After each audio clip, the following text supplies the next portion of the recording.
नमस्कार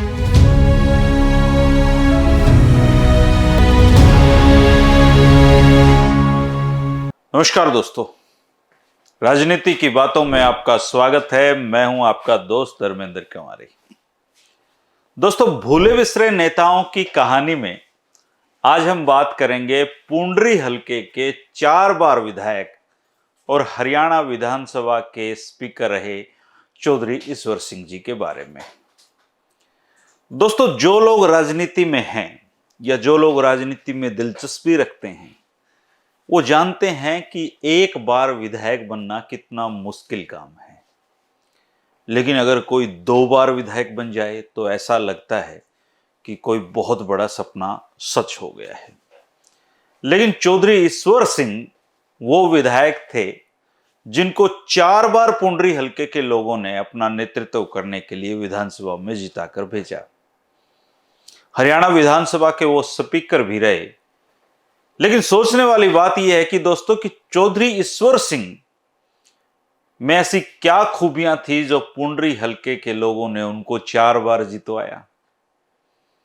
जब मैंने इस सवाल के जवाब खोजने की कोशिश की तो दोस्तों 2 बड़े कारण इसके पीछे मिले। एक तो यह था कि वो जिस समाज में जन्मे थे, रोड समाज में उनका जन्म हुआ था, उसमें पैदा होने जब शिक्षा का कोई ज्यादा प्रसार भी इस समाज में उस समय नहीं था। लेकिन चौधरी ईश्वर सिंह जी का शिक्षा के प्रति जो जुनून था वो एक बड़ा कारण रहा।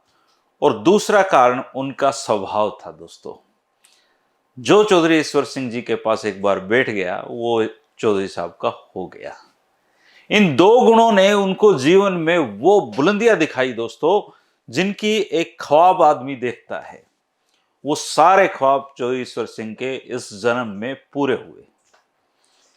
5 नवंबर 1926 को स्तोंदी तहसील करनाल में चौधरी राम सिंह राम जी के घर पर चौधरी ईश्वर सिंह जी का जन्म हुआ था।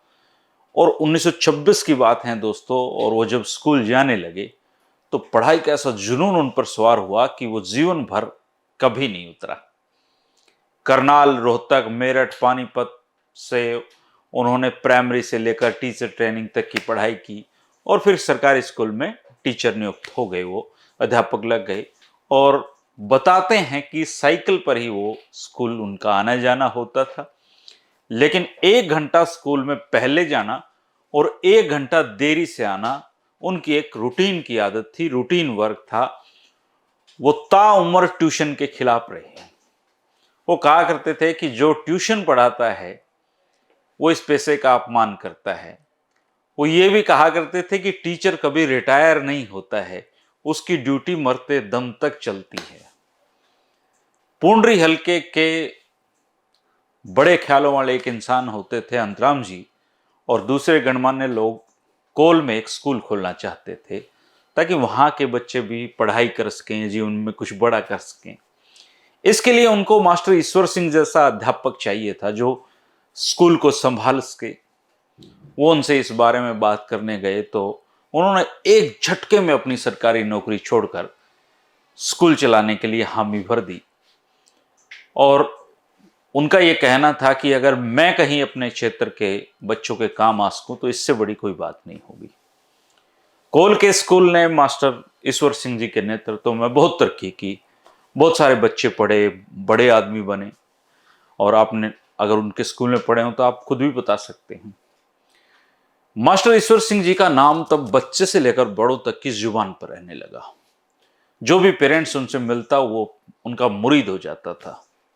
1967 में वो पहली बार इंडिपेंडेंट कैंडिडेट के तौर पर चुनावी मैदान में उतरे, लेकिन सफलता नहीं मिली। चुनाव हारने के अगले दिन सुबह फिर से स्कूल में बच्चों को पढ़ा रहे थे। बच्चों ने पूछा कि मास्टर जी आप तो इलेक्शन में खड़े थे ना? तो उन्होंने जवाब दिया, हाँ बच्चों, मैं इलेक्शन में खड़ा था और मैं हार गया, लेकिन इस हार ने एक बहुत बड़ा सबक मुझे दिया है जो मैं आपको सिखा सकता हूं कि जीवन में हार या जीत मायने नहीं रखती है, मायने रखती है हमारा संघर्ष। जीवन में हम संघर्ष करेंगे तो एक ना एक दिन कामयाबी जरूर मिलेगी। किसी भी फील्ड में रहें, हमें संघर्ष का दामन नहीं छोड़ना चाहिए। चौधरी ईश्वर सिंह जी का यह जज्बा था चीजों को देखने के प्रति उनका दृष्टिकोण था। इसके बाद जिंदगी और जनता दोनों ने उनको सिर आंखों पर बिठाया। वो 1968 में आजाद उम्मीदवार के तौर पर चुनाव मैदान में थे, जीते। 1972 में चौधरी बंसीलाल ने उनको कांग्रेस की टिकट दी और वो फिर से चुनाव जीते। 1982 और 1991 में वो तीसरी और चौथी बार विधायक बने। पूंडरी हलके का रिकॉर्ड आप उठाकर देख लो दोस्तों, 4 जीत के उनके चौके की आज तक कोई बराबरी नहीं कर पाया है। जनता ने उनके बेटे तेजवीर को 2000 में विधायक बनाकर विधानसभा में भेजा। 1991 में ही वो हरियाणा विधानसभा के स्पीकर बने और उस समय विपक्ष के लोग भी उनके मुरीद रहा करते थे, क्योंकि वो कहा करते थे कि स्पीकर सबका होता है। उन्होंने इसको हकीकत में करके दिखाया। शिक्षा के प्रचार प्रसार के लिए वो राजनीति में उतरे थे और विधायक चुने जाने के बाद उन्होंने चौधरी बंसीलाल और बाद में चौधरी भजनलाल, जो उनके मुख्यमंत्री रहे, उनको साफ कह दिया था कि चौधरी साहब, मुझे मंत्री नहीं बनना है, मैं अपने हलके के काम करवाना चाहता हूं और बस मेरे ये काम नहीं रुकने चाहिए। उस समय कहावतें थी दोस्तों कि चौधरी ईश्वर सिंह की फाइलें भगवान की फाइलें हैं, उनको कोई नहीं रोकता, उनके चंडीगढ़ पहुंचने से पहले साइन होकर उल्टी आ जाती हैं। अफसर दाद देते थे कि कोई प्रोजेक्ट ऐसा नहीं है जो हल्के के लिए बनाया जाए और ईश्वर जी उसको मंजूर ना करवा लाएं। वो कोल के ही हाई सीनियर सेकेंडरी स्कूल के हेडमास्टर और प्रिंसिपल रहे। कोल में एग्रीकल्चर कॉलेज भी उन्होंने खोला, जिसे बाद में सरकार ने टेक ओवर किया और ये अच्छे विकास बड़ा कॉलेज है। उन्होंने अपने हल्के के दर्जनों सरकारी स्कूल खुलवाए, बहुत सारे स्कूलों को अपग्रेड करवाया।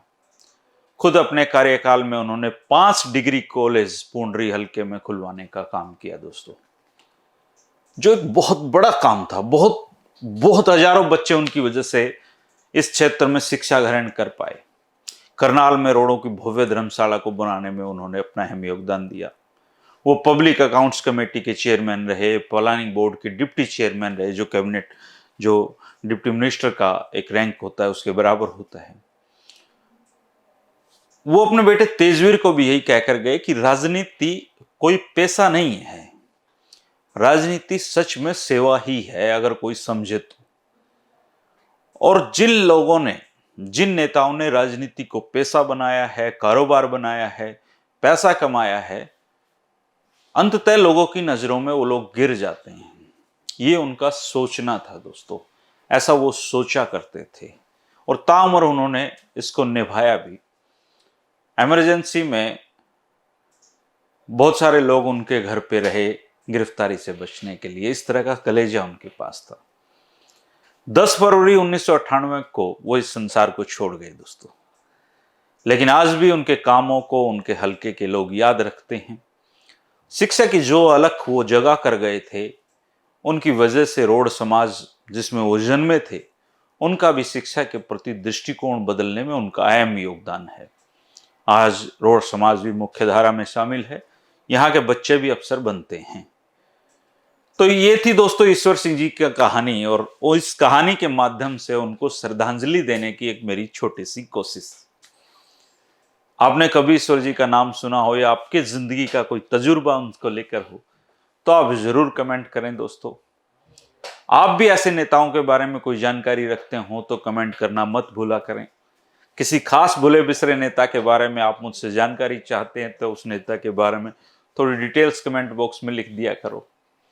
परिवार के किसी आदमी का संपर्क सूत्र हो तो वो भी लिख सकते हो। मैं कोशिश करूंगा कि हरियाणा का हर भूले बिसरे नेता को हमारी ये पीढ़ी है उसके बारे में जाने, उनसे कुछ सीखे, और आज की वर्तमान दौर के जो राजनेता हैं वो ये सीखें कि राजनीति असल में होती क्या है, लोगों के लिए काम कैसे करना होता है, क्या सोच रखनी होती है। तो ये ईश्वर जी की कहानी थी, और कहानियां भी लेकर आपके सामने आते रहेंगे दोस्तों। शुक्रिया, नमस्कार।